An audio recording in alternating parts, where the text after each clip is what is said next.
What is up, guys? It's your boy here, Jersey Flex, back with another video. As you guys do know by the title of this video, this is the long-awaited video for when I discuss YK11, the selective androgen receptor modulator that is basically a myostatin inhibitor. So before we get into discussion on this video, I'm currently sitting in a parking lot right now where it has begun to rain.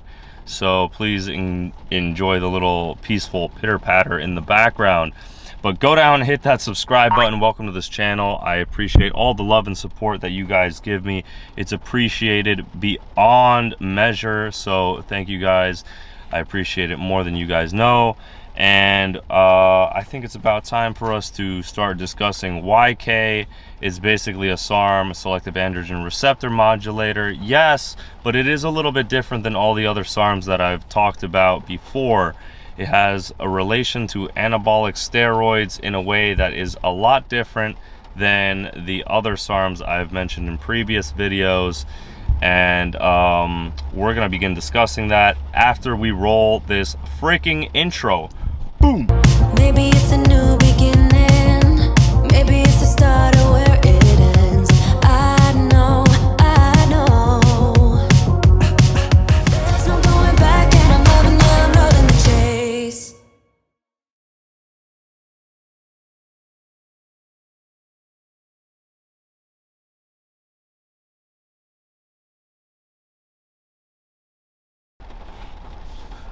Welcome back, guys. I hope you guys enjoyed that little intro. Sorry, I'm kind of like checking myself out a little bit here, but yeah, as you guys saw in that little intro, I put this at the beginning of every single video that I make.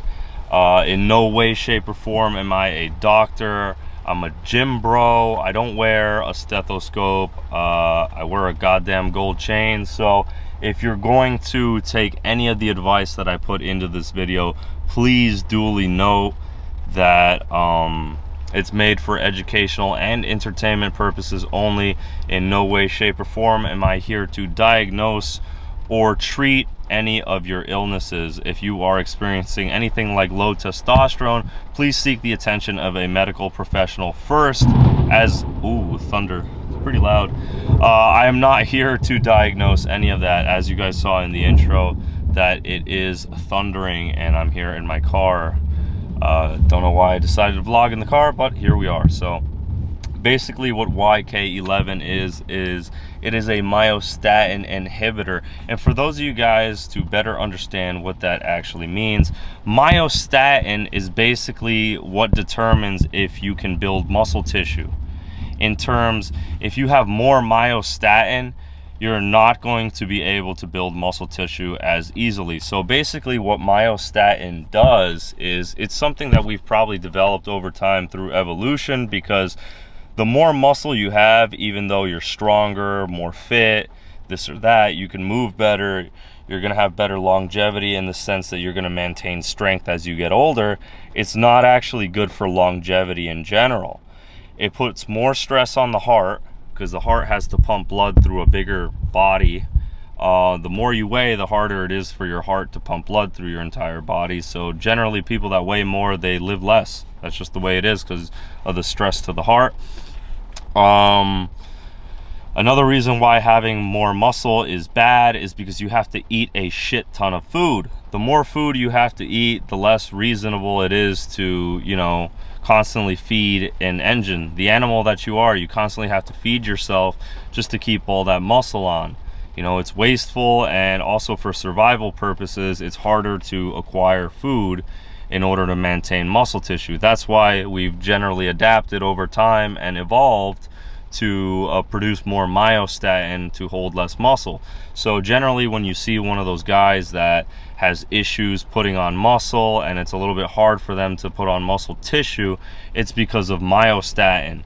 They have a higher myostatin. And bodybuilders who are very easily able to pack on muscle tissue is generally because they have low myostatin, and they were born with less myostatin than a normal person. They also have good anabolic or androgenic receptors in their body that's going to respond well to muscle building tissue alongside with low myostatin. So myostatin is key, a key reason why someone may or may not be able to build muscle, even though the studies into it are very vague. And that kind of brings me into the next topic of YK11 is, would I ever try it? Have I ever tried it? The answer is no. I have never tried YK11, nor would I ever try it. And the reason being is that it is a compound or selective androgen receptor modulator that has very little research behind it to back it up in terms of human trials. There is little to no human trials on record, minus what we have here on Reddit, YouTube, and other forums where people upload things on YK11 and we can see their reviews. But the thing about the reviews here on Reddit and YouTube and everywhere else online is that they're very skewed, they're very jumbled up. This guy built a lot of muscle, this guy held a lot of water, that guy got gyno. And here's the thing, YK11 is not FDA regulated. It's nothing that is checked for human consumption. It's illegal for human consumption. So if you're going to buy it, only use it for your lab rats for lab testing. That's the only thing it's legal for purchasing, not for human consumption. So that being said, it is actually one of the compounds that has the least human research backed up behind it, as opposed to Osterine, which almost made it fully through clinical trials. YK11 barely made it through any and was barely even tested on it. And the fact that it is very so poorly regulated, most of the stuff you're going to get is counterfeited. And that's why on these forums, which is the evidence that we have, some guy built a lot of muscle, some guy built barely any muscle, some guy held water, the other guy didn't. It's not only because everyone's different and gets different responses, it's because this stuff can be counterfeited. D-ball is a lot cheaper and easier to get, and someone might throw in some D-ball, some Diana ball into some YK11 bottle and sell it to you for double the price, and now you're gonna have the symptoms of D-ball.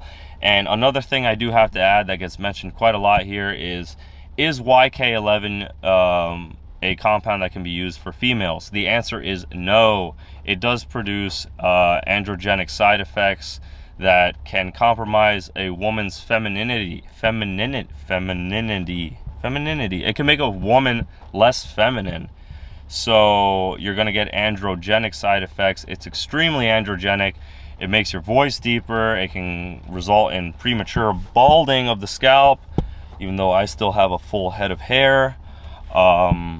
Yeah, so those are things to keep in mind with that in that respect. So what we can take from YK11 is that it has high androgenic activity in the body, very anabolic. It's going to make you have masculine features or side effects, whatever way you want to look at it. So for women, that's bad. It also lowers myostatin or inhibits myostatin to allow you to build and retain more muscle tissue. But what can you expect from YK11? This I can say not from personal reviews, but from personal experience, but from reviews I've read online from other people and Reddit. Only reason I haven't tried it again, like I said, very few clinical trials, is that you can expect to gain a few pounds of quality lean muscle. Nothing crazy, nothing wild, something kind of like an EQ, a slow burn. You're going to build muscle very slowly, but it's going to be dry, high quality, lean muscle tissue that you're going to build and maintain for a long period of time. Does it shut you down? Are you going to need a PCT? The answer is yes, freaking yes. You are going to need a PCT. It will shut you down. It will stop sperm production, testosterone production, ruin your libido. It'll do all of that.